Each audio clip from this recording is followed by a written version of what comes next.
Hi students, welcome two commerce tutorial. ഇന്ന് നമ്മൾ discuss ചെയ്യാൻ പോകുന്നത് എൻ്റർപ്രണർഷിപ്പ് ഡെവലപ്മെൻറ്റിൽ 2019-18 വർഷങ്ങളിൽ ചോദിച്ച ഇമ്പോർട്ടൻ്റ് ആയിട്ടുള്ള ക്വസ്റ്റ്യൻസൊക്കെയാണ് ഡിസ്കസ് ചെയ്യുന്നത്. അതിൽ 2019 ഷോർട്ട് ആൻസർ ആയിട്ട് ചോദിച്ച ക്വസ്റ്റ്യൻസാണ് ഫസ്റ്റ് നമ്മൾ ഡിസ്കസ് ചെയ്യുന്നത്. എന്താണ് ഓൺട്രപ്രണർ? ഫസ്റ്റ് ഓഫ് ഓൾ തന്നെ എന്താണ് ഓൺട്രപ്രണർ എന്ന് പറഞ്ഞു കഴിഞ്ഞാൽ നമുക്ക് എല്ലാവർക്കും അറിയാം, നമ്മൾ ഫസ്റ്റ് ചാപ്റ്ററിൽ ഡീറ്റെയിൽ ആയിട്ട് പഠിച്ചതാണ്. അപ്പോൾ അതിൻ്റെ ലിങ്ക് ഞാൻ താഴെ ഡിസ്ക്രിപ്ഷൻ ബോക്സിൽ കൊടുത്തിട്ടുണ്ട്. ഇവിടെ വാട്ട് ഈസ് എൻ ഓൺട്രപ്രണർ എന്ന് ചോദിച്ചു കഴിഞ്ഞാൽ എന്താണ് ഓൺട്രപ്രണർ അത് മാത്രം എഴുതി വെച്ചാൽ മതി. അല്ലാതെ അത് നിങ്ങൾ വലിച്ചു വാരിയിട്ട് എഴുതിയിട്ട് കാര്യമില്ല. ഒരു 4 സെൻറ്റൻസിൽ ഒതുങ്ങുന്ന വിധം ഒരു ചെറിയ ഷോർട്ടായിട്ട് എഴുതുക. അതാണ് 2 മാർക്ക് അവിടെ വീഴുള്ളൂ. അല്ലാതെ നമുക്ക് എന്താണ് വെറുതെ എക്സ്പ്ലെയിൻ ചെയ്തിട്ട് അതിൽ യാതൊരു തരത്തിലുള്ള കണികകളും ഇല്ലെങ്കിൽ നമുക്ക് എന്താണ് അതിൽ മാർക്ക് വീഴാൻ ചാൻസ് ഇല്ല. രണ്ടാമത്തത് ഡിഫൈൻ ദ ഓൺട്രപ്രണർഷിപ്പ്. പിന്നെ നമുക്ക് പറയാനുള്ളത് എന്താണ് ഒരു ഓൺട്രപ്രണർഷിപ്പ് എങ്ങനെയാണ് ഡിഫൈൻ ചെയ്തിരിക്കുന്നത്. ഏതെങ്കിലും ഒരു വ്യക്തി ഡിഫൈൻ ചെയ്തിട്ടുണ്ടാവും. അപ്പോൾ നിങ്ങളുടെ ടെക്സ്റ്റ് ബുക്കിൽ ധാരാളം ഡെഫിനിഷൻസും കാര്യങ്ങളൊക്കെ പ്രൊവൈഡ് ചെയ്തിട്ടുണ്ടാവും. ആ ഡെഫിനിഷൻസിൽ ഏതെങ്കിലും ഒരു ഡെഫിനിഷൻ നിങ്ങൾ എന്താണ് പഠിച്ചു വയ്ക്കുക. കാരണം ഡിഫൈൻ ദ ഓൺട്രപ്രണർഷിപ്പ് എന്ന് ചോദിക്കുമ്പോൾ ഡെഫിനിഷൻസ് തന്നെ അവിടെ എഴുതി വെക്കണം. എന്നാൽ മാത്രമേ നിങ്ങൾക്ക് 2 മാർക്ക് വീഴുള്ളൂ. അല്ലാതെ നിങ്ങൾ ജസ്റ്റ് ഒരു മീനിങ് എഴുതി വെച്ച് കഴിഞ്ഞാൽ അവിടെ ജസ്റ്റ് ഒരു മാർക്ക് മാത്രമേ അവിടെ നിങ്ങൾക്ക് മേടിക്കാൻ സാധിക്കുകയുള്ളൂ. അപ്പോൾ നിങ്ങൾ maximum what is N entrepreneurship എന്ന് ചോദിച്ചു കഴിഞ്ഞാൽ നിങ്ങൾ മീനിങ് എഴുതി വെച്ചോളൂ. പക്ഷേ ഡിഫൈൻ ദ ഓൺട്രപ്രണർഷിപ്പ് എന്ന് ചോദിച്ചു കഴിഞ്ഞാൽ നിങ്ങൾ എന്തെങ്കിലും ഒരു ഡെഫിനിഷൻ, ഷുംബീറ്ററിൻ്റെ ഡെഫിനിഷനോ അല്ലെങ്കിൽ സ്റ്റീവൻസണിൻ്റെ ഡെഫിനിഷൻസൊക്കെ ടെക്സ്റ്റിലുണ്ട്. അതിൽ ഏതെങ്കിലും ഒരു ഡെഫിനിഷൻ നിങ്ങൾ പഠിച്ചു വയ്ക്കുക. Next, what is a project report? Project മാനേജ്മെൻറ്റിലെ ചാപ്റ്ററുകളാണ് പ്രോജക്റ്റ് റിപ്പോർട്ട് എന്താണ് എന്നുള്ളതാണ് ചോദിച്ചിട്ടുള്ളത്. എന്താണ് പ്രോജക്റ്റ് റിപ്പോർട്ട്? പ്രോജക്റ്റ് റിപ്പോർട്ട് നമുക്കറിയാം, എല്ലാ തരത്തിലുള്ള ഫിനാൻഷ്യലി ആയിട്ടും പ്രോഫിറ്റബിലിറ്റി ആയിട്ടും അതുപോലെ തന്നെ എക്കണോമിക്കലി ആയിട്ട് എല്ലാ അനാലിസിസ് നടത്തിയിട്ട് ആ എല്ലാ അനാലിസിൻ്റെ വിശദാംശങ്ങളും കാര്യങ്ങളൊക്കെ ഇൻക്ലൂഡ് ആക്കിയിട്ട് ഒരു ഡോക്യുമെൻ്റ് രൂപത്തിൽ തയ്യാറാക്കുന്ന റിപ്പോർട്ടാണ് പ്രോജക്റ്റ് റിപ്പോർട്ട് എന്ന് പറയുന്നത്. Next, define the industrial estates. Industrial estate എന്താണെന്നുള്ള കാര്യങ്ങളും ഞാൻ താഴെ അതിൻ്റെ ലിങ്ക് ഞാൻ കൊടുത്തിട്ടുണ്ട്. അതിൽ ഡീറ്റെയിൽ ആയിട്ട് നമ്മൾ ഡിസ്കസ് ചെയ്തിട്ടുണ്ട്. ഇൻഡസ്ട്രിയൽ എസ്റ്റേറ്റ് എന്താണെന്നുള്ളത് ഡീറ്റെയിൽ ആയിട്ട് പറഞ്ഞിട്ടുണ്ട്. ജസ്റ്റ് എന്ന് പറയാം, ഇൻഡസ്ട്രിയൽ എസ്റ്റേറ്റ് എന്ന് പറയുകയാണെങ്കിൽ ഒരു ഇൻസ്റ്റിറ്റ്യൂഷൻ എന്ന് വെച്ച് കഴിഞ്ഞാൽ നമുക്ക് ഇപ്പോൾ അക്കോമഡേഷൻ ഫെസിലിറ്റീസുകളും അതുപോലെ തന്നെ ഇൻഫ്രാസ്ട്രക്ചർ ഫെസിലിറ്റീസുകളും കാര്യങ്ങളൊക്കെ പ്രൊവൈഡ് ചെയ്തിട്ടുള്ള ഗവൺമെൻറ് ഓതറൈസ്ഡ് ആയിട്ടുള്ള ഇൻസ്റ്റിറ്റ്യൂഷൻസ്, സാമ്പത്തികമായിട്ടും അതുപോലെ തന്നെ എക്കണോമിക്കലി ആയിട്ടും ഫിനാൻഷ്യലി ആയിട്ടുള്ള എല്ലാ കാര്യങ്ങളും പ്രൊവൈഡ് ചെയ്യുന്ന ഒരു ഇൻസ്റ്റിറ്റ്യൂഷനാണ് ഇൻഡസ്ട്രിയൽ എസ്റ്റേറ്റ്സ് എന്ന് പറയുന്നത്. അത് ഗവൺമെൻറ് ഓതറൈസ് ആയിരിക്കും എന്നാണ് പറയുന്നത്. Next, what is N incentives? Incentives എന്ന് പറഞ്ഞു കഴിഞ്ഞാൽ അതുപോലെ തന്നെ ഇൻസെൻറ്റീവ്സ് എന്ന് പറയുകയാണെങ്കിൽ ഫിനാൻഷ്യലി ആയിട്ടുള്ള പ്രൊമോഷണൽ അസിസ്റ്റൻസുകൾ ഇതൊക്കെ പ്രൊവൈഡ് ചെയ്യുന്നത് ഒരു ഗവൺമെൻറ്റാണ്. അത് മാത്രമല്ല അവിടെ എന്താണ് മെയിനായിട്ട് പറയുന്നത് നമ്മുടെ ഈ ബാക്ക്വേർഡ് ഏരിയാസുകളിലുള്ള ആളുകൾക്ക്, ആ ബാക്ക്വേർഡ് ഏരിയാസിലുള്ള ആളുകൾക്കുള്ള ഇൻഡസ്ട്രീസും കാര്യങ്ങളൊക്കെ ഡെവലപ്മെൻറ്റ് ചെയ്യാനൊക്കെയാണ് ഈ ഒരു ഇൻസെൻറ്റീവ്സ് നമുക്ക് മെയിനായിട്ട് പ്രൊവൈഡ് ചെയ്യുന്നത്. Next, what do you mean by ancillary unit? Ancillary unit നമ്മൾ ഡിസ്കസ് ചെയ്യാത്ത ഒന്നാണ്. ആങ്ക്ലറി യൂണിറ്റ് എന്ന് പറയുകയാണെങ്കിൽ ഇവിടെ എന്താണ് ഈ പ്രൊഡക്ഷൻ്റെ ഒക്കെ 50% കുറയാത്ത പാരൻ്റ് യൂണിറ്റിന് പ്രൊവൈഡ് ചെയ്യുന്ന ഒരു യൂണിറ്റാണ് ആങ്ക്ലറി യൂണിറ്റ് എന്ന് പറയുന്നത്.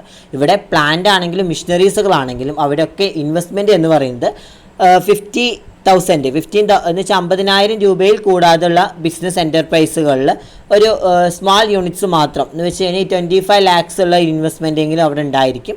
അതുമാത്രമല്ല അത്രയും യൂണിറ്റുകളിലുള്ള ഇൻവെസ്റ്റ്മെൻറ്റിൻ്റെ ലിമിറ്റ് എന്ന് പറയുന്നത് 1 crore ആയിരിക്കും എന്നാണ് പറയുന്നത്. Next, explain the KITCO. കിറ്റ്കോയും നമ്മൾ ഡിസ്കസ് ചെയ്താണ്. പിന്നെ പറയുന്നത് what is single window system? Single window system എന്ന് പറഞ്ഞു കഴിഞ്ഞാൽ എന്താണ് ഒരു ട്രേഡ് ഫെസിലിറ്റേഷൻസിൻ്റെ ഒരു കോൺസെപ്റ്റാണ് ഈ സിംഗിൾ വിൻഡോ സിസ്റ്റം എന്ന് പറയുന്നത്. ഇവിടെ മെയിനായിട്ട് ഒരു റിസോഴ്സിൽ നിന്ന് സഫിഷ്യൻ്റ് ആയിട്ടുള്ള ഇൻഫർമേഷൻസ് പ്രൊവൈഡ് ചെയ്യാൻ കൺസ്യൂമേഴ്സിനെ അനുവദിക്കുന്ന ഒരു സിസ്റ്റം കൂടിയാണ് ഈ പറയുന്ന സിംഗിൾ വിൻഡോ സിസ്റ്റം എന്ന് പറയുന്നത്. Explain the margin money scheme. ഇവിടെ explain the margin money scheme എന്ന് പറയുകയാണെങ്കിൽ ഇപ്പോൾ ഇൻവെസ്റ്റ്മെൻറ്റ് വാങ്ങുന്നതിന് ഒരു ബ്രോക്കറേജ് ഇൻസ്റ്റിറ്റ്യൂഷൻസ് നിന്ന് കടമെടുത്ത എമൗണ്ട് ആണ് ഈ പറയുന്ന മാർജിൻ എന്ന് പറയുന്നത്. ഇവിടെ ഇൻവെസ്റ്റ്മെൻറ്റിൻ്റെ അക്കൗണ്ടിലുള്ള സെക്യൂരിറ്റികളുടെയും ടോട്ടൽ വാല്യൂസും അതുപോലെ തന്നെ ബ്രോക്കറിൽ നിന്നുള്ള ലോൺസിൻ്റെ എമൗണ്ടും തമ്മിലുള്ള ഡിഫറൻസും കൂടിയാണ് ഈ പറയുന്ന മാർജിൻ മണി സ്കീം എന്നുകൊണ്ട് ഉദ്ദേശിക്കുന്നത്. Next, what is meant by business incubation? ഇവിടെ മെയിനായിട്ട് ബിസിനസ് ഇൻക്യുബേറ്റർ എന്ന് പറയുകയാണെങ്കിൽ, ഇൻക്യുബേഷൻ എന്ന് പറയുകയാണെങ്കിൽ it's attractive innovative for the entrepreneurs who want to start the business from zero എന്ന് വെച്ച് കഴിഞ്ഞാൽ, ഇപ്പോൾ ബിസിനസ് ഇൻക്യുബേഷൻ എന്ന് പറയുകയാണെങ്കിൽ അത് അട്രാക്റ്റീവായിട്ട് ആഗ്രഹിക്കുന്ന ഓൺട്രപ്രണേഴ്സിനുള്ള ഒരു ന്യൂ ആയിട്ട് പ്രൊവൈഡ് ചെയ്യുന്ന സ്റ്റാർ ബിസിനസ്, അതുപോലെ തന്നെ സീറോ ബിസിനസ്സൊക്കെ ഇതൊക്കെ പ്രൊവൈഡ് ചെയ്യുന്ന ഒരു വ്യക്തി, ഒരു പ്രോസസ്സിനെ പറയുന്ന പേരാണ് ഈ ബിസിനസ് ഇൻക്യുബേഷൻ എന്ന് പറയുന്നത്. ഇവിടെ ബിസിനസ് ഇൻക്യുബേഷൻ പ്രൊവൈഡ് ചെയ്യുന്ന ഒരു ഓർഗനൈസേഷൻസ് ആണ്. ആ ഒരു ഓർഗനൈസേഷനിൽ നമ്മൾ അതിൻ്റേതായുള്ള എല്ലാ കാര്യങ്ങളും പ്രവർത്തിപ്പിക്കുന്നതിന് നമ്മൾ എന്താണ് ബിസിനസ് ഇൻക്യുബേറ്ററും കൂടി എന്ന് പറയുന്നുണ്ട്. ഇവിടെ എല്ലാ മാനേജ്മെൻറ്റുകളും അതുപോലെ തന്നെ സപ്പോർട്ടിംഗ് സർവീസുകളൊക്കെ അവരുടേതായിട്ടുള്ള കാര്യങ്ങളൊക്കെ ഷെയർ ചെയ്തിട്ടാണ് ഈ പറയുന്ന ബിസിനസ് ഇൻക്യുബേറ്റേഴ്സും കാര്യങ്ങളൊക്കെ പ്രവർത്തിക്കുന്നത്. അതുമാത്രമല്ല മാനേജ്മെൻറ്റുള്ള അഡ്വൈസ് പ്രകാരം എന്ന് വെച്ചാൽ ഓൺട്രപ്രണേഴ്സിൽ നിന്ന് മാനേജ്മെൻറ്റിലേക്കുള്ള അഡ്വൈസ് പ്രകാരമാണ് ഈ ബിസിനസ് ഇൻക്യുബേറ്റേഴ്സിൽ വരുന്ന എല്ലാ ഓഫീസ് സ്പേസുകളും അതുപോലെ തന്നെ സപ്പോർട്ടിംഗ് സർവീസുകളൊക്കെ പ്രൊവൈഡ് ചെയ്യുന്നത്. ഇതൊക്കെയാണ് നമ്മൾ 2 മാർക്കിന് ചോദിക്കുന്ന ക്വസ്റ്റ്യൻസ്. 2019 ചോദിച്ച ക്വസ്റ്റ്യൻസ് ആണ് 2 മാർക്കിന്. എന്താണ് ഇതിൽ നമ്മൾ കുറേ കാര്യങ്ങളൊക്കെ നമ്മൾ ഓൾറെഡി ഡിസ്കസ് ചെയ്ത കാര്യങ്ങളാണ്. അപ്പോൾ നിങ്ങൾ അതിൻ്റെ ലിങ്ക്സും കാര്യങ്ങളൊക്കെ ഞാൻ താഴെ ഡിസ്ക്രിപ്ഷൻ ബോക്സിൽ കൊടുത്തിട്ടുണ്ട്. ഇനി നെക്സ്റ്റ് നമ്മൾ പറയാൻ പോകുന്നത് ഷോർട്ടസ്റ്റ് ക്വസ്റ്റ്യൻസ് ആണ്. 2019 ചോദിച്ച ഷോർട്ടസ്റ്റ് ക്വസ്റ്റ്യൻസ് ആണ്. First one, define sick unit. എന്താണ് sick unit? What are the symptoms of industrial sickness? ഇവിടെ സിക്ക് യൂണിറ്റ് എങ്ങനെ ഡിഫൈൻ ചെയ്തിരിക്കുന്നത്?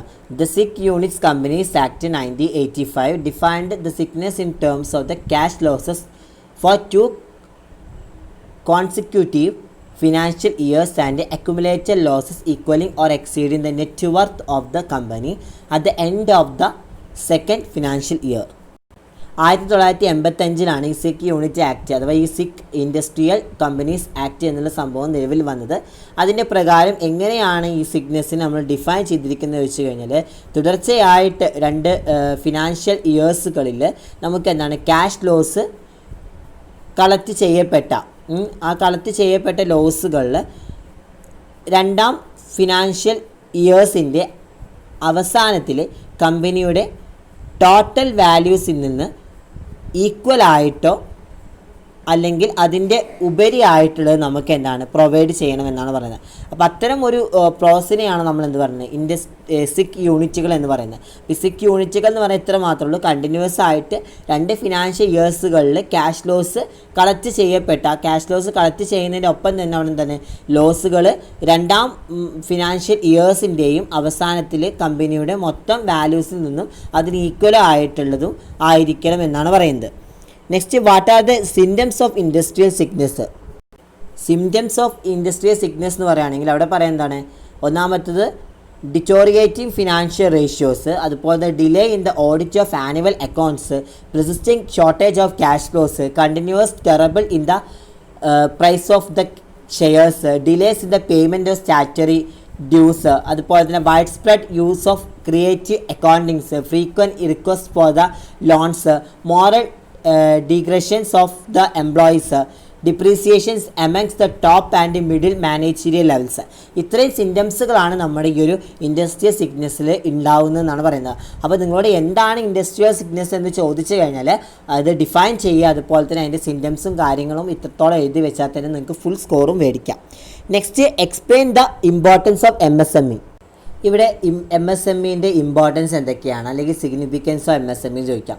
ഇവിടെ എന്തൊക്കെയാണ് പറഞ്ഞാൽ less capital required, large employment opportunities, അതുപോലെ തന്നെ shorter gestation periods, counter inflations and recessions, simple technologies ആണ്, അതുപോലെ തന്നെ less dependence on foreign capital, utilisation of local resource, balanced regional development, mobilisation of rural savings, അതുപോലെ തന്നെ protection of environment, check rural labour migrations, locational advantages. ഇത്രത്തോളം importance നമുക്ക് എന്താണ് അതിൽ add ചെയ്യുക എന്നാണ് പറയുന്നത്. അപ്പോൾ ഇവിടെ നിങ്ങൾക്ക് ജസ്റ്റ് 4 മാർക്കിനാണ് ചോദിച്ചത്. അപ്പോൾ നിങ്ങൾ എന്താണ് ജസ്റ്റ് ഒരു MSME എന്താണ് ഡിഫൈൻ ചെയ്യുക, ഒരു 4 പോയിന്റ് നിങ്ങൾ നന്നായിട്ട് എക്സ്പ്ലെയിൻ ചെയ്യുക, അത്ര മാത്രം മതി.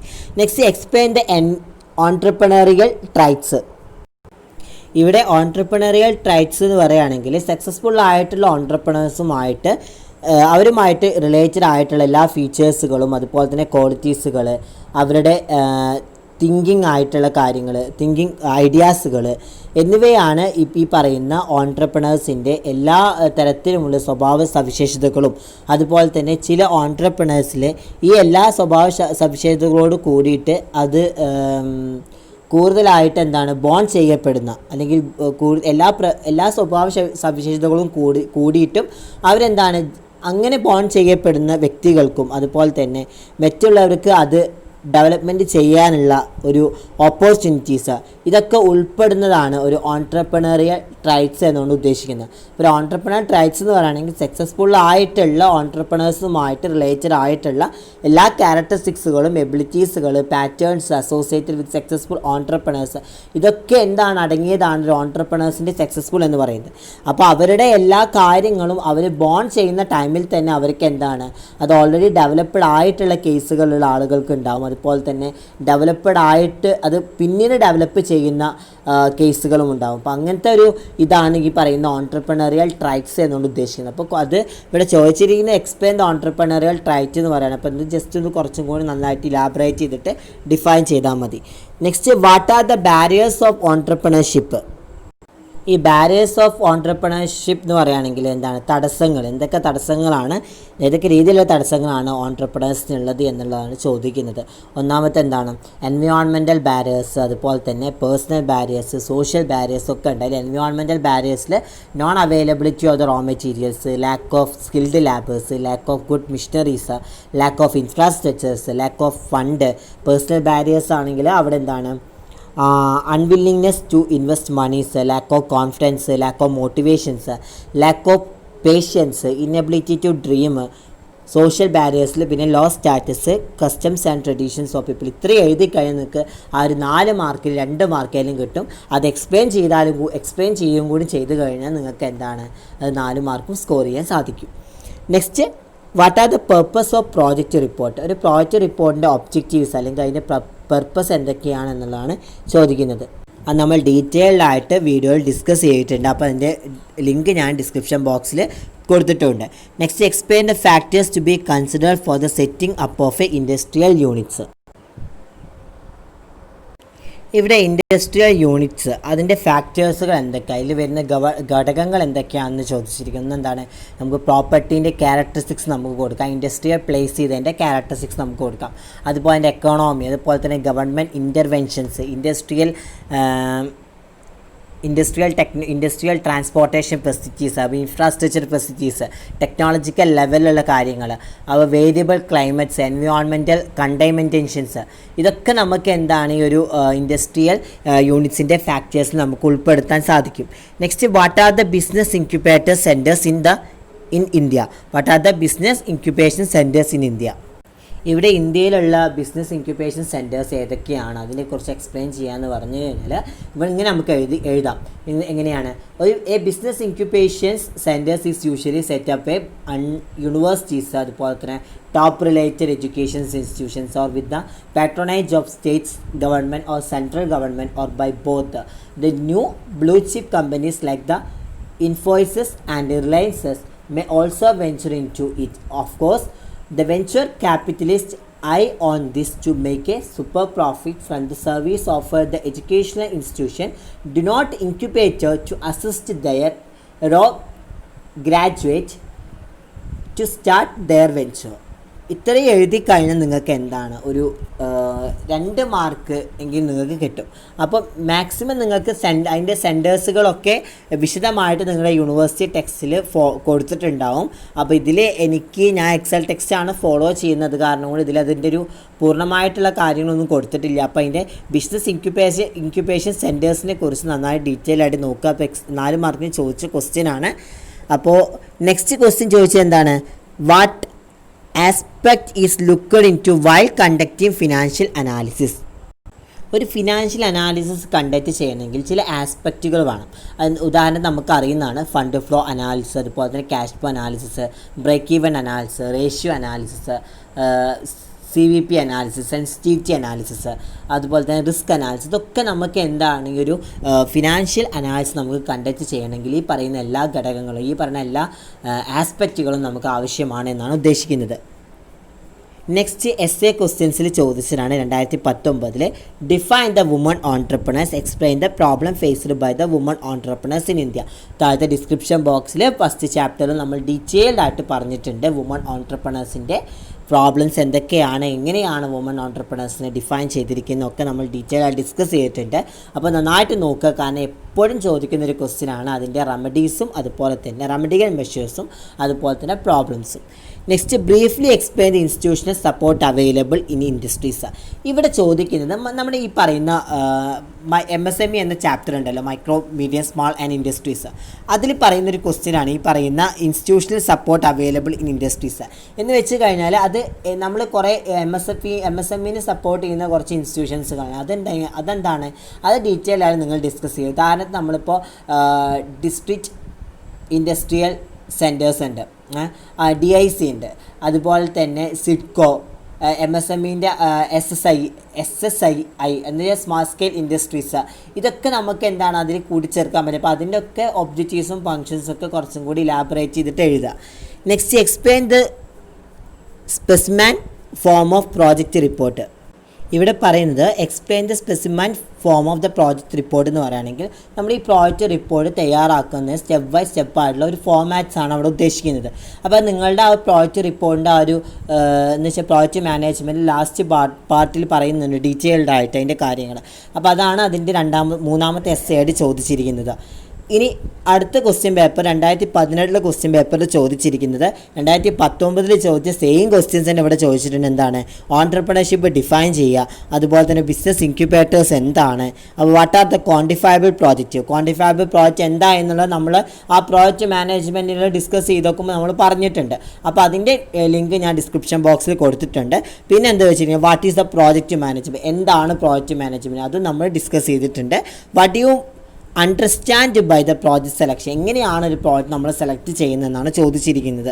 അതൊക്കെ നമ്മൾ ആ പ്രോജക്റ്റ് മാനേജ്മെൻറ്റിൻ്റെ ചാപ്റ്ററിൽ നമ്മൾ ഡിസ്കസ് ചെയ്തിട്ടുണ്ട്. What you mean by technical analysis എന്താണ്, അപ്പോൾ നെറ്റ്വർക്ക് അനാലിസിസ് എന്താണ്, നെറ്റ്വർക്ക് അനാലിസിൻ്റെ ആക്ടിവിറ്റീസ്, റിലേറ്റ് ചെയ്യുന്ന ആക്ടിവിറ്റീസ് എന്തൊക്കെയാണ്, അതുപോലെ വാട്ട് ഈസ് പ്രോജക്റ്റ് റിപ്പോർട്ട്, അത് നമ്മൾ കഴിഞ്ഞ ക്വസ്റ്റ്യൻ പേപ്പറിൽ ചോദിച്ച ക്വസ്റ്റ്യനാണ്. പിന്നെ വാട്ട് ഈസ് സബ്സിഡി എന്താണ്, ബ്രിഡ്ജ് ക്യാപിറ്റൽ നമുക്ക് ബ്രിഡ്ജ് ഫിനാൻസ് ആയിട്ട് ചോദിക്കാം കേട്ടോ. അപ്പോൾ ഫിനാൻസ് ഉദ്ദേശിച്ചതും ക്യാപിറ്റൽ ഉദ്ദേശിച്ചതും സെയിം ആണ്.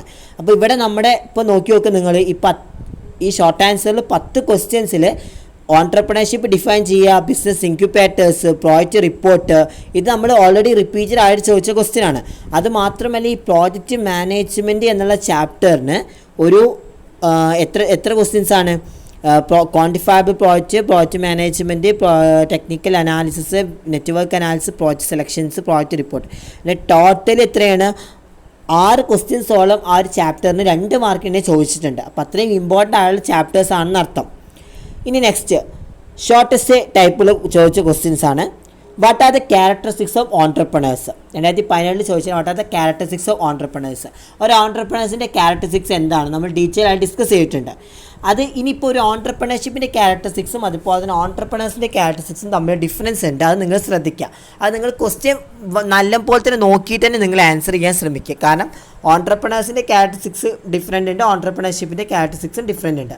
Next personal barriers in entrepreneurship. കഴിഞ്ഞ ഇതിൽ നമ്മൾ ചോദിച്ചത് എന്താണ്, ബാരിയേഴ്സ് ഓഫ് ഓൺട്രപ്രണർഷിപ്പ്, എന്തൊക്കെ തടസ്സങ്ങളാണ് ഓൺട്രപ്രണർഷിപ്പ് ഉള്ളത്, ഇവിടെ എന്താണ് പേഴ്സണൽ ആയിട്ടുള്ള തടസ്സങ്ങൾ എന്തൊക്കെയാണ് എന്നുള്ളതാണ് ചോദിച്ചിരിക്കുന്നത്. അതിനുള്ള ഡീറ്റെയിൽ ആയിട്ട് നമ്മൾ അൺവില്ലിങ് പേഴ്സൺസ് എന്നൊക്കെ പറഞ്ഞാൽ അൺവാണ്ടഡ് പേഴ്സൺസ് ഒക്കെ നമ്മൾ കഴിഞ്ഞ ക്വസ്റ്റ്യൻസിൽ ഡിസ്കസ് ചെയ്തിരുന്നു. അപ്പോൾ ആ സെയിം പോയിൻറ്റ്സിൽ 4 എക്സ്പ്ലെയിൻ ചെയ്യാം. Next what are the remedies to solve the problem faced by the woman entrepreneurs. ഇവിടെ എന്താണ് remedies to solve the problem faced by the woman entrepreneurs എന്ന് വെച്ച് കഴിഞ്ഞാൽ നമ്മൾ നേരത്തെ കഴിഞ്ഞ ക്വസ്റ്റ്യൻ പേപ്പറിൽ എന്താണ് വുമൺ ഓൺട്രപ്രണേഴ്സിൻ്റെ പ്രോബ്ലംസ് എന്തൊക്കെയാണ് ഫേസ് ചെയ്യുന്നതാണ്. ഇവിടെ എന്താ ചോദിച്ചിരിക്കുന്നത്, അവർക്കുള്ള ആ പ്രോബ്ലംസ് നുള്ള റെമഡീസ് സോൾവ് ചെയ്യാനുള്ള സൊല്യൂഷൻസ് എന്തൊക്കെയാണ് അതും നമ്മൾ ഡീറ്റെയിൽ ആയി ഡിസ്കസ് ചെയ്തിട്ടുണ്ട്. ഒബ്ജക്റ്റീവ്സ് ഓഫ് MSMEൻ്റെ ലക്ഷ്യങ്ങൾ എന്തൊക്കെയാണ്, അപ്പോൾ ഒബ്ജക്റ്റീവ്സ് ഓഫ് ED ക്ലബ്ബ്. ഈ ഒരു ലാസ്റ്റ് ചാപ്റ്ററിൽ നിങ്ങൾ ഇമ്പോർട്ടൻ്റ് ആയി നോക്കേണ്ടത് എന്താണ് ബിസിനസ് ഇൻക്യുബേഷൻ്റെ ടൈപ്സ്, സെൻറ്റേഴ്സ്, അതുപോലെ തന്നെ ED ക്ലബ്ബ് എന്താണ്, അതിൻ്റെ ഒബ്ജക്റ്റീവ്സും അതിൽ അണ്ടറിൽ വരുന്ന എല്ലാ കാര്യങ്ങളും നിങ്ങൾ മെയിനായിട്ട് നോക്കുക. കാരണം അത് എക്സാം ഓറിയൻ്റ് ആയിട്ട് ചോദിക്കുന്ന ക്വസ്റ്റ്യൻസ് ആണ്. പിന്നെ പറയുന്നത് characteristics of a project report. എന്തൊക്കെ ഫീച്ചേഴ്സ് അല്ലെങ്കിൽ എന്തൊക്കെ സവിശേഷതകളാണ് ഒരു പ്രോജക്റ്റ് റിപ്പോർട്ടിനുള്ളത് എന്നുള്ളതാണ് ചോദിച്ചിരിക്കുന്നത്. പിന്നെ needs of project management, importance, needs or അല്ലെങ്കിൽ importance of project management importance എന്തൊക്കെയാണ്. Next elements of project formulations. Elements of project formulation നമുക്ക് അറിയുന്നതാണ്. എലമെൻറ്റ്സ് ഓഫ് പ്രോജക്റ്റ് ഫോർമുലേഷൻ അഥവാ പ്രോജക്റ്റ് ഫോർമുലേൻ്റെ സ്റ്റേജസും സെയിം ആണ്. അത് നമ്മൾ ഓൾറെഡി ഡിസ്കസ് ചെയ്തതാണ് പ്രോജക്റ്റ് മാനേജ്മെൻറ്റ് ചാപ്റ്ററിൽ. ഏതൊക്കെയാണ് ഫീസിബിലിറ്റി അനാലിസിസ്, ടെക്നിക്കൽ അനാലിസിസ് എന്ന് പറഞ്ഞിട്ട് കുറേ നമ്മുടെ 8ഓളം പോയിൻറ്റ്സ് നമ്മൾ ഡിസ്കസ് ചെയ്തിട്ടുണ്ട്. അപ്പോൾ അത് നന്നായിട്ട് നോക്കുക. അത് എസ് എ ആയിട്ട് ചോദിക്കും, ഷോർട്ട് എസ് എ ആയിട്ട് ചോദിക്കും കേട്ടോ. നെക്സ്റ്റ് പിന്നെ വേറൊരു കാര്യം പറയാനുള്ളത്, ഈ പറയുന്ന പ്രോജക്റ്റ് ഫോർമുലേഷൻ എന്നുള്ളതുണ്ടല്ലോ, അത് നമ്മൾക്ക് ഇങ്ങനെ വേണം ചോദിക്കും. ഫീസിബിലിറ്റി അനാലിസും അതിൻ്റെ സ്റ്റേജസ് ചോദിച്ചു കഴിഞ്ഞാലും, അതുപോലെ തന്നെ എന്താണ് ഫീസിബിലിറ്റി സ്റ്റഡീസും അതിൻ്റെ ഡിഫറെൻറ്റ് എലമെൻറ്റ്സ് ചോദിച്ചാലും ഈ സെയിം സാധനം തന്നെ ഇവിടെ എഴുതേണ്ടത് കേട്ടോ. നെക്സ്റ്റ് എസ് എ ക്വസ്റ്റ്യൻസ് ചോദിച്ചിരിക്കുന്നത് 2017 ചോദിച്ചാണ് ഇമ്പോർട്ടൻസ് ഓഫ് MSME. 2019 ചോദിച്ചിരിക്കുന്നത് 4 മാർക്കിനാണ് ചോദിച്ചിട്ടുള്ളത്. പക്ഷേ 2017 അതിൻ്റെ ഇമ്പോർട്ടൻസ്, MSMEൻ്റെ ഇമ്പോർട്ടൻസ് എത്രത്തോളം എന്നുള്ളത് അത് എസ് എ ആയിട്ടാണ് ചോദിച്ചിരിക്കുന്നത്. 10-12 പോയിൻറ്റ്സ് ഉണ്ട്, നന്നായിട്ട് എക്സ്പ്ലെയിൻ ചെയ്ത് എഴുതാം. Next contents of the project report. കഴിഞ്ഞതിലും ചോദിച്ചിരുന്ന പ്രോജക്റ്റ് റിപ്പോർട്ട് ക്വസ്റ്റ്യൻ ഈ 2018 ഇതിലും ചോദിച്ചിരുന്നു. അപ്പോൾ എന്തൊക്കെ കണ്ടൻറ്റ് ആണ് ഒരു പ്രോജക്റ്റ് റിപ്പോർട്ട് ഇൻക്ലൂഡ് ചെയ്യേണ്ടത്, അത് ജസ്റ്റ് നിങ്ങൾ എക്സ്പ്ലെയിൻ ചെയ്ത് എഴുതുക. അപ്പോൾ അങ്ങനത്തെ എസ്സേകളൊക്കെ ചോദിക്കുമ്പോൾ ഫസ്റ്റ് നിങ്ങൾ എന്താണ് പ്രോജക്റ്റ് റിപ്പോർട്ട് എന്ന് എഴുതുക, പിന്നെ അതിൻ്റെ ശേഷം കണ്ടൻസ് ഓഫ് പ്രോജക്റ്റ് റിപ്പോർട്ട് എന്ന് പറഞ്ഞിട്ട് കുറച്ച് ഇലാബറേറ്റ് ചെയ്ത് എഴുതുക. ദെൻ അതിന് ഇമ്പോർട്ടൻസ് കൊടുക്കുക. Then next one advantages of business opportunities in India എന്ന് വെച്ച് കഴിഞ്ഞാൽ advantages of business opportunities in Kerala's എന്ന് വെച്ചാൽ നമ്മുടെ കേരളത്തിലുള്ള ബിസിനസ് ഓപ്പർച്യൂണിറ്റീസിൻ്റെ മേന്മകൾ എന്തൊക്കെയാണെന്നുള്ളത് ചോദിച്ചിരിക്കുന്നത്. അതിൻ്റെ അഡ്വാൻറ്റേജസ് എന്തൊക്കെയാണെന്നുള്ളത് നമുക്ക് എല്ലാവർക്കും ഉണ്ടാക്കി എഴുതാൻ സാധിക്കുന്ന ഒരു സാധനമാണ്. നമുക്ക് നമ്മുടെ ഓർമ്മയിൽ തന്നെ കിട്ടുന്നതാണ്. അതുമാത്രമല്ല നമ്മുടെ ലാസ്റ്റ് ചാപ്റ്ററിലാണ് ഈ ഒരു ക്വസ്റ്റ്യൻ ചോദിച്ചിരിക്കുന്നത്. അപ്പോൾ നിങ്ങൾ പ്രതീക്ഷിക്കാവുന്ന ക്വസ്റ്റ്യൻസുകളാണ് ഈ പറയുന്നത്. പ്രോജക്റ്റ് മാനേജ്മെൻറ്റ് അതുപോലെ തന്നെ ഈ പറയുന്ന പ്രോജക്റ്റ് മാനേജ്മെൻറ്റ് എല്ലാ സ്റ്റാറ്റസുകളും നന്നായിട്ട് ഡിസ്കസ് ചെയ്യുക, നന്നായിട്ട് പഠിക്കുക, അതിൻ്റെ ടെക്നിക്സുകൾ പഠിക്കുക. അതുപോലെ തന്നെ ഫസ്റ്റ് ചാപ്റ്ററിൽ ഒന്നും നിങ്ങൾ വിടണ്ട, ഫസ്റ്റ് ചാപ്റ്ററിൽ എല്ലാം നോക്കുക. പിന്നെ സെക്കൻഡ് ചാപ്റ്ററിൽ ഈ പറയുന്നത് പോലെ തന്നെ process of MSME, objectives, importance, അതുപോലെ തന്നെ അതിൻ്റെ setting up of MSME, institutional supports, ഇതൊക്കെ നന്നായിട്ട് നോക്കുക.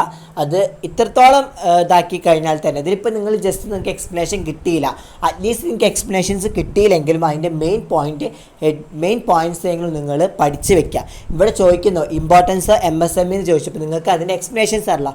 അപ്പോൾ നിങ്ങൾ 12 പോയിൻറ്റ്സ് നിങ്ങൾ എഴുതി വെച്ചാൽ അറ്റ്ലീസ്റ്റ് ഒരു 6 മാർക്കേ നിങ്ങൾക്ക് അതിന് മേടിക്കാൻ പറ്റും. അതുപോലെ കണ്ടൻറ്റ് ഓഫ് പ്രോജക്റ്റ് റിപ്പോർട്ട്, അതിൻ്റെ കണ്ടൻറ്റിൽ എക്സ്പ്ലനേഷൻ കൊടുക്കാൻ പറ്റില്ല, അതിൻ്റെ സബ് പോയിൻറ്റ്സ് മാത്രം എഴുതി, അതിൽ നിങ്ങൾക്ക് 6 മാർക്ക് മേടിക്കാൻ പറ്റും. അങ്ങനെയാണെങ്കിൽ 12 മാർക്കായില്ലേ. അതേപോലത്തെ എല്ലാത്തിനും അവരുടെ ഒരു മിനിമം ആയിട്ടുള്ള ആ പോയിൻറ്റ്സുകളെങ്കിലും നിങ്ങൾ എഴുതി വെച്ച പകുതി മാർക്കേ നിങ്ങൾക്ക് സ്കോർ ചെയ്യാൻ സാധിക്കും. അപ്പോൾ അങ്ങനെ പഠിച്ചാലേ അങ്ങനെയെങ്കിലും പഠിക്കുക നിങ്ങൾ. അപ്പോൾ നന്നായിട്ട് പഠിക്കുന്ന ആൾക്കാരാണെങ്കിൽ അത്യാവശ്യം കൂടുതലായിട്ട് പെട്ടെന്ന് നന്നായിട്ട് ക്യാച്ച് ചെയ്യാൻ പറ്റുന്ന സ്റ്റുഡൻസുകളാണെങ്കിൽ നന്നായിട്ട് എഴുതുക. എല്ലാവരും നന്നായിട്ട് എഴുതുക. ഈച്ച് ആൻഡ് എവരി പോയിൻറ്റ്സുകളും ക്ലിയർ ആക്കി എഴുതുക. അതുപോലെ തന്നെ പിന്നെ ഫസ്റ്റ് ചാപ്റ്റർ ഞാൻ നേരത്തെ പറഞ്ഞ പോലെ തന്നെ first chapter, second chapter, third chapter നന്നായിട്ട് പഠിക്കുക. കൂടുതലായിട്ടുള്ള ക്വസ്റ്റ്യൻസ് അവിടെ നിന്ന് പ്രൊവൈഡ് ചെയ്തിട്ടുണ്ട്. പിന്നെ ഇതൊക്കെയാണ് എനിക്ക് പറയാനുള്ളത്. അപ്പോൾ നിങ്ങൾക്ക് എല്ലാതും മനസ്സിലായി എന്ന് വിചാരിക്കുന്നു. മനസ്സിലായിട്ടില്ലെങ്കിൽ നിങ്ങൾ എന്ത് ചെയ്യുക, താഴെ ഡിസ്ക്രിപ്ഷൻ ബോക്സിൽ കമൻറ്റ് ചെയ്യുക. ഞാൻ അടുത്ത വീഡിയോ ചെയ്യുമ്പോൾ അതിൻ്റെ ഡൗട്ട്സും കാര്യങ്ങളും പറയുന്നതായിരിക്കും. അപ്പോൾ മെയിനായിട്ട് ഈ കാര്യങ്ങൾ 2019-18 വർഷം ക്വസ്റ്റ്യൻ പേപ്പേഴ്സാണ് ഞാൻ ഡിസ്കസ് ചെയ്തത്. അപ്പോൾ നന്നായിട്ട് അത് നോക്കുക. അതിൻ്റെ പുറമെ ഞാൻ പറഞ്ഞ കാര്യങ്ങളും നോക്കുക. ഒന്നും നിങ്ങൾ നോക്കാതിരിക്കേണ്ട, ജസ്റ്റ് അറ്റ്ലീസ്റ്റ് വായിച്ച് പോവുമെങ്കിലും ചെയ്യാം. ഓൺട്രപ്രണർഷിപ്പാണ്, ഈസി ആയുള്ള സബ്ജക്ട്സ് ആണെന്ന് വിചാരിക്കേണ്ട. കാരണം അത്യാവശ്യം നമ്മൾ എഴുതിയാൽ തന്നെ നമുക്കതിന് മാർക്ക് സ്കോർ ചെയ്യാൻ സാധിക്കുകയുള്ളൂ. അപ്പോൾ നിങ്ങൾ നന്നായിട്ട് പഠിക്കുക. അപ്പോൾ ഇന്നത്തെ വീഡിയോ ഇഷ്ടപ്പെട്ടെങ്കിൽ ലൈക്ക് ചെയ്യുക, ഷെയർ ചെയ്യുക, സബ്സ്ക്രൈബ് ചെയ്യുക, തൊട്ടടുത്ത് കാണുന്ന ബെല്ലൈക്കൺ ക്ലിക്ക് ചെയ്യുക. എന്നാൽ നിങ്ങൾക്ക് വരും നോട്ടിഫിക്കേഷൻസ് പ്രൊവൈഡ് ചെയ്യുന്നതായിരിക്കും. Thank you my dear students.